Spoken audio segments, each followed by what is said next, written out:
Hi, I'm Mr. Frog. For a while now, I've been heavily interested in the Ultimate Iron Man game mode. With this in mind, I wanted to set myself a new challenge. Using standard UIM rules, I want to acquire one of the coolest pets in the game, the Amulet. But there's a catch. In addition to these rules, I will also not be allowed to leave the island of Zeah. This means I will have to obtain all of my gear, stats and supplies in the local areas. Can it be done? Welcome to Overzealous. And that's going to be 66 attack. We have started on the Sulphur Lizards. I've literally just started because I was so close to a attack level. I chose to go with Sharks this time rather than Chocolate Cakes just because they heal 5 more than a Chocolate Cake in a single bite. And they're not that hard to obtain. I can buy them from the dude on the pier and then cook them. It's not a big deal. I've got a much cleaner inventory this time. Most of my stuff is in the dev storage. I have no worries of dying here. I've got 93 hit points, and I'm never going to let my HP go very low, so I don't really have any worry about that. I have kept the Torster on me in case I get a random, and I am aware that I cannot get randoms in here. But if I go to restock and I happen to get a Jekyll random, I don't want to not have the Torster on me, so I'm just keeping that just for that sake. And yeah, that's pretty much it. I'm going to be camping here for 5,000 kills, and I'll probably see you with some levels. First level up of Sulphur Lizards, since the first clip, I guess. 67 attack. That's going to be 94 hit points sneaking its way in. I completely forgot that I was going to get that. Once again, they're really annoying levels to catch on video. Then we have another attack level. That is going to be 68 attack. Haha, it's the funny number, 69! It's quite typical that I just completely missed another level. 70 attack, which actually unlocks the Abyssal Whip, but it's going to be a very long time before I even get around to getting that, because I'd need 85 Slayer, and yeah, you guys know how Slayer works on this account, so that is going to be quite a way off. Cudgel was going to be the main hand weapon for a long time, but 70 attack does unlock whips, which is pretty cool. We are 104 combat now, actually. Very nice, and a base 70s in combat stats. But I've still got another 3,793 left to kill. So let's get to it. 71 attack making its way in. Still going, that is 72 attack. Finally catching a level on video, that's going to be 73 attack. It's the funny number. Another level missed, 74 attack. And there we have 75 attack, which would unlock God Swords. However, obviously we cannot access them, but yeah, still 75 attack, very nice. 76 attack. Possibly the last level of the grind, that is 77 attack. Okay, that's going to be another 5,000 kills done. For kill number 30,000, can we have a useful drop? That's not useful. That is fire runes, right. That's 30,000 total Sulphur Lizards killed. I'm glad we managed to get over the 10,000 mark because that's what I really wanted out of this. We've got a whole load more bolt tips, which is really good. Ruby bolt tips are going up massively. Really happy with that. Also got a whole load of Ranors and Harrowlanders. Got lots of Harrowlanders because they're actually overflowing out of the herb sack. After 5,000 kills, I didn't expect that many, but even still, the next thing on the agenda is actually to try and get the Rune Crossbow. So, I'm going to sort out this inventory, and we're going to get set up to try and kill steel dragons without antifires. And I'm going to do this with magic, I think. I was originally going to do it with Emerald Bolts E, but they require nature runes to enchant, and I don't really want to use my natures for that, so I'm probably just going to get some blood runes from the Arceus shop, and I'll do it through that. So, I'm going to get geared up, and I'll see you guys at Steel Dragons. Okay, so I did a quick bit of cleanup of the inventory. Did a little bit of herb lore, used up the Avatos and used up the Harrowlanders. And one item that I am probably going to get rid of is the Xerix Talisman. Now, it might seem a bit weird that I want to get rid of the Xerix Talisman, but the problem is it's an amulet slot item and I have a glory. So it's kind of just taking up an invent slot and I hardly ever use it either. I have most of teleports across Zeah in my house, also having access to minecarts that basically get me everywhere. So I don't really need the Xerix Talisman. I'm going to leave it in the dev storage. If I happen to not die during this, then I won't lose it, but if I do die, then no big deal. It's also only got 8 charges left anyway, so not too worried about that.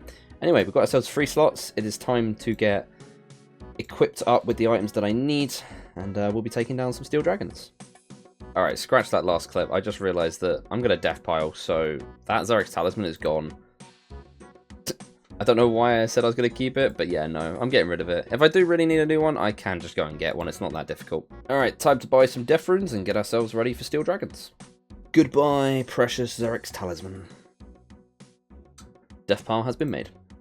So I'm going to voice over this clip just to explain how this method actually works. If you haven't seen it before, essentially what I do is I go and collect myself a bunch of sacks, and then I go and pick a whole bunch of cabbages, and the reason I get the sacks is so that I can carry 10 cabbages in one slot. And basically the way this works is that an NPC, or at least most NPCs in the game, can only hit the amount of health that you currently have. So if I have 1 HP, a steel dragon or an iron dragon can only ever hit 1 HP of damage.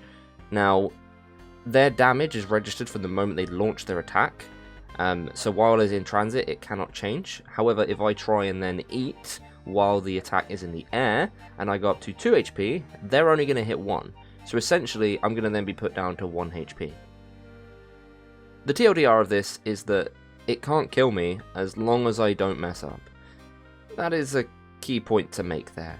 As long as I don't mess up. The main reason that I death piled in the first place is so that I could have way more cabbages. Obviously I had a full invent of stuff, so I didn't really want to be using like 2 sacks of cabbages. I kind of wanted more to use. And also, because of where the steel dragons are, I have to de-aggro the fire giants, which means every time I have to restock, I lose 10 minutes of my trip because fire giants are going to be bopping me on the head. And I can't really deal with a fire giant hitting me while I'm trying to tick eat a steel dragon, because I'll end up dying to the fire giant. I mean, yes, I can protect from melee, but there's only so much prayer that I have, and eventually it's going to run out and I'll die. So yeah, de-aggroing the fire giants was quite an inconvenience. The steel dragon kills took quite some time and used quite a lot of runes. It did seem quite inefficient, so I was considering killing irons. However, as far as I'm aware, they have very similar defense bonuses, so I don't know if irons were going to be any quicker. I figured I'd give it a try though, so I did head down to the catacombs of where the iron dragons are, which does have a nice perk to it compared to the steel dragons, and that is that I don't have to de-aggro fire giants in the meantime, because the only thing near the iron dragons are either abyssal demons, which are unaggressive, or hill giants, which are unaggressive to me because of my combat level, so I never actually have to worry about de-aggroing anything. Also, they're a lot closer to the entrance, so if and when I die, it's a lot quicker to get back to, so it felt a lot more comfortable to actually attempt. So for this bit here, just ignore the outlines. We were working out some methods on how to kill these efficiently. I did discover that I could, in theory, kind of cheat and just have someone tank the dragon while I killed it.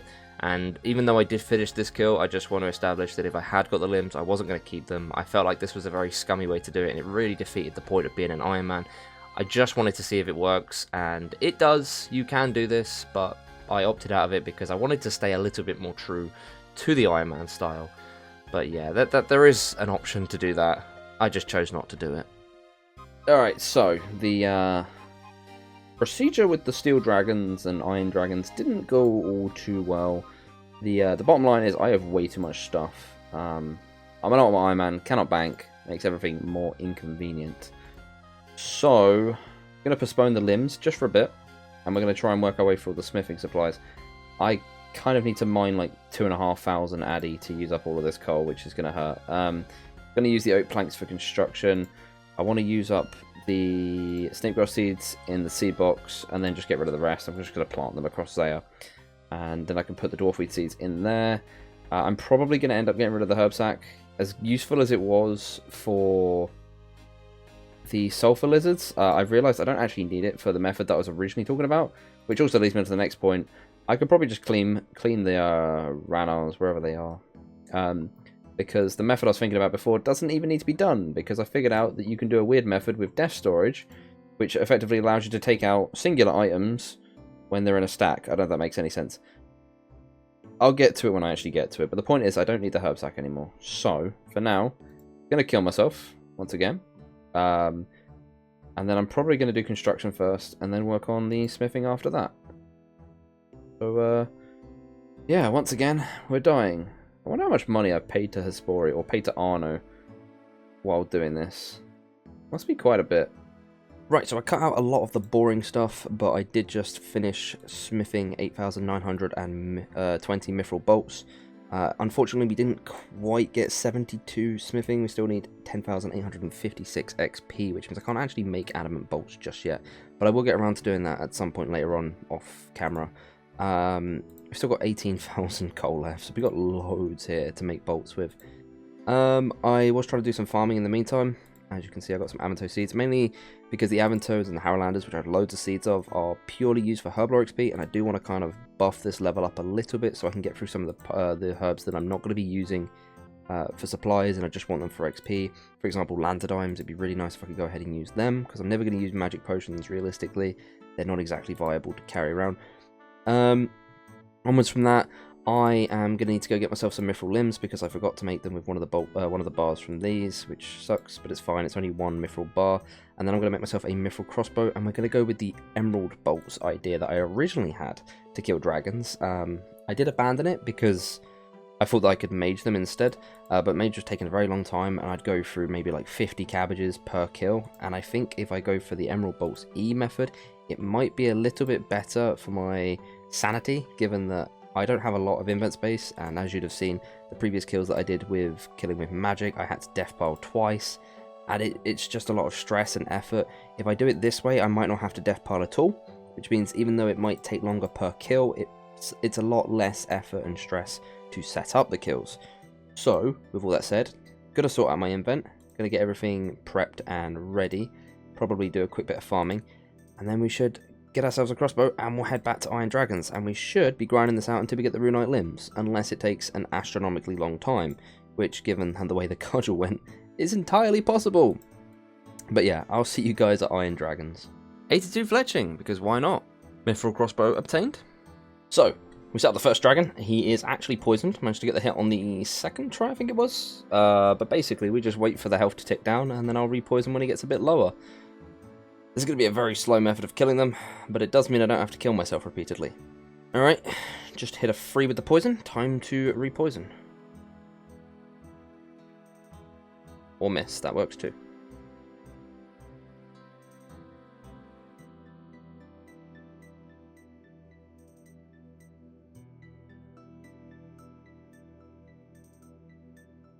Are you serious? I didn't click up the stairs. Do you guys just see that? God, it's so slow.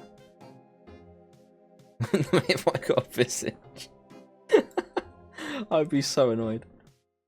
I have no idea. Just die, please. Yes, Runite limbs, come on. Hello? Dance game? Where's the drop?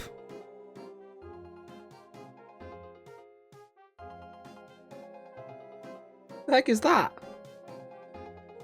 Oh, for fudge's sake. I forgot to put it in bird's eye once again. Forgot to get my fish fingers. So at this point I was getting pretty fed up. As you could see, I kept dying, and this wasn't even necessarily my fault.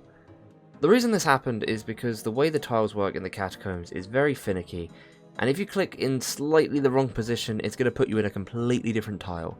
And the only way to guarantee that you end up on the tile you actually want to be on is by using a bird's eye view camera. Now, I hate using the bird's eye view camera, I really don't think it looks very good. So I kept resetting it into a way that I did like it, and then I'd kill the dragon and mess it up again.